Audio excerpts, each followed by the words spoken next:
आपने 8171 चेक किया और अपना नाम नई लिस्ट में नहीं देखा? रुक जाए, ये वीडियो फौरन स्किप ना करें, क्योंकि ज्यादातर लोग वही छोटी मिस्टेक कर रहे हैं जिसकी वजह से पेमेंट रुक गई है। सिस्टम आपको रिजेक्ट नहीं कर रहा, बस वेरिफिकेशन एक ट्रिकी स्टेज पर फंस गई है। अगर आपने अभी एक्शन नहीं लिया तो अगली लिस्ट से भी बाहर हो सकते हैं, चाहे आप एलिजिबल ही क्यों ना हो। अक्सर लोगों को मैसेज आता है कि दरख्वास्त ज़ेरे जांच है, लेकिन डिले की असल वजह छोटी सी इंफॉर्मेशन मिसमैच होती है और यही वो पॉइंट है जहां पेमेंट रुक जाती है। बस इंतजार करने से कुछ नहीं होगा। मैं अगले पार्ट में वो सीक्रेट स्टेप बताने वाला हूं जो ज्यादातर लोग मिस कर देते हैं और इसी से आप दोबारा नई लिस्ट में आ सकते हैं। वीडियो एंड तक देखें, वरना वही मिस्टेक दोहराएंगे।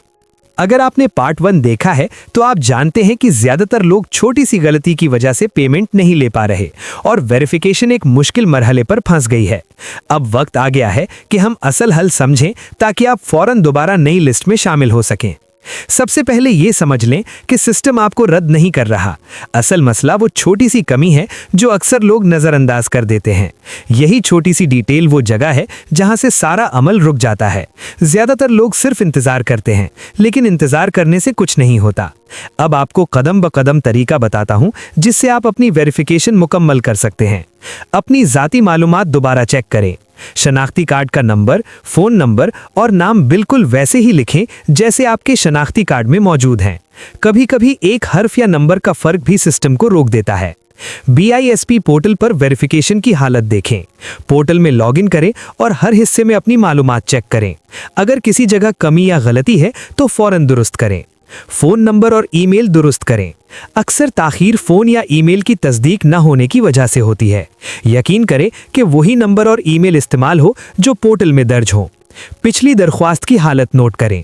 अगर पैगाम आ रहा है कि दरख्वास्त ज़ेरे जांच है तो इसका मतलब है कि सिस्टम आपकी मालूमात के किसी हिस्से को ज़ेरे गौर रख रहा है। इसे नोट करें और दुरुस्त मालूमात फराहम करें। अहम कदम, वेरिफिकेशन के लिए टिकट जमा करवाएं। ये वो कदम है जो अक्सर लोग छोड़ देते हैं। पोर्टल में वेरिफिकेशन इशू या मसला जमा करवाएं का ऑप्शन होता है। अपना मसला वाज़ेह तौर पर बयान करें। बताएं कि आप अहल हैं लेकिन वेरिफिकेशन में मसला है। टिकट जमा करवाने के बाद आपको तस्दीकी पैगाम आएगा। फॉलो अप और सब्र करें। टिकट जमा करवाने के बाद फौरन नतीजा नहीं आएगा, लेकिन ये वो कदम है जो सिस्टम को अनब्लॉक करता है। ज्यादातर लोग इस कदम को छोड़ देते हैं और इसी वजह से महीनों तक पेमेंट नहीं लेते। आमतौर पर 24 से 48 घंटों में सिस्टम आपकी वेरिफिकेशन मुकम्मल कर देता है। दोबारा नई लिस्ट में शामिल होना, जब वेरिफिकेशन मुकम्मल हो जाए तो आप खुद ब खुद अगली लिस्ट में शामिल हो जाएंगे। इसके बाद आप अपना 8171 पेमेंट चेक कर सकते हैं और यकीन कर सकते हैं कि पेमेंट रुक नहीं रही। याद रखें, सिर्फ इंतजार करने से कुछ नहीं होगा। ये सीक्रेट स्टेप यानी टिकट जमा करवाना और मालूमात दुरुस्त करना वही है जो अक्सर लोग छोड़ देते हैं। अगर आपने ये कदम फॉलो किया तो ना सिर्फ अगली लिस्ट में वापस आएंगे बल्कि मुस्तकबिल की पेमेंट्स में भी मसाइल कम हो जाएंगे।